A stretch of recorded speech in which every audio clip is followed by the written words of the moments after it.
Fourth one, ion induced dipole interaction.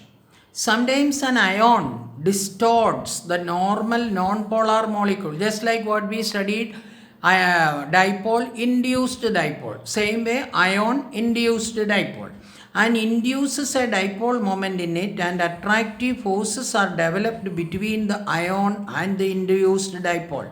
The magnitude of the dipole moment induced not only on the charge present on the ion but also the polarizability of the non-polar molecule. That means how a molecule can be get polarized or can be converted into a positive and negative ion is also a factor. Now comes to the last point, that is dispersion forces. Some sort of attractive forces also may exist in between the neutral molecule. That means if you consider two neutral molecule, there is some sort of attraction is there between these neutral molecules. And atoms, in spite of the fact that they are not polar in nature, they are not at all in polar in nature.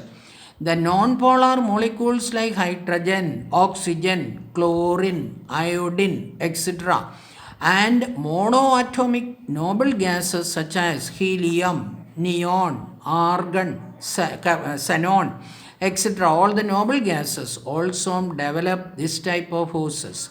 Such forces come into existence due to the instantaneous dipole created in these non-molar molecules or atoms are called dispersion forces.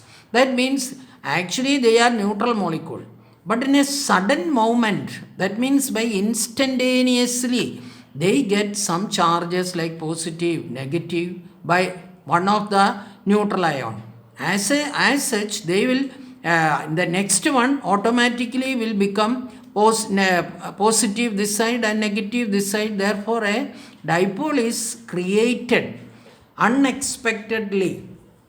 The existence of the dispersion forces of such molecules is due to the development of an instantaneous or temporary dipole moment in them.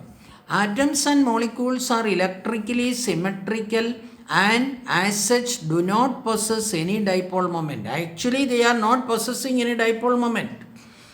And however, any slight relative displacement of the nuclei or the electrons may develop an instantaneous or temporary dipole moment in them, and for a moment they may act as dipoles. Such displacements are very common and constantly occur in atoms and molecules.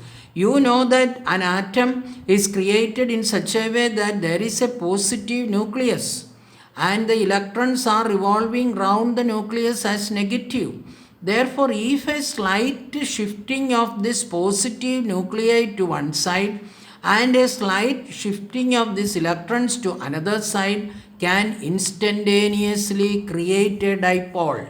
That means temporarily they can create a dipole.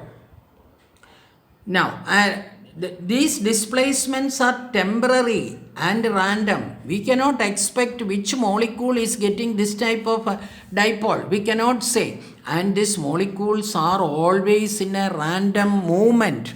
Therefore, we cannot say that this which one is attracted to the positive and negative. And these are random, and the molecule as a whole has no measurable dipole moment. The formation and decay of a temporary dipole moment is shown. That means it is as such it is neutral. By the shifting of the positive nuclei to this side and the electrons are to the other side, a dipole, temporary dipole can be created like this. Instead of this, if the electrons are shifted to one side first and the nucleus is shifted to the opposite side, you can get a dipole of the shape like this, that is minus is here and positive is here. This is the actual temporary dipole formation. At the moment the molecule develops a temporary dipole moment, it can polarize the neighboring non-polar molecule and may change into an induced dipole. This, if in come in contact with another neutral one. It can change that also by induced dipole action. The two can thus held together by electrostatic force called dispersion forces. Fill in the blank question. Neutral molecule, by the action of temporary dipole formation, the forces what it is attracted, electrostatic forces are called dispersion forces or London forces. Match the following questions can be asked. Now, therefore, these are very weak.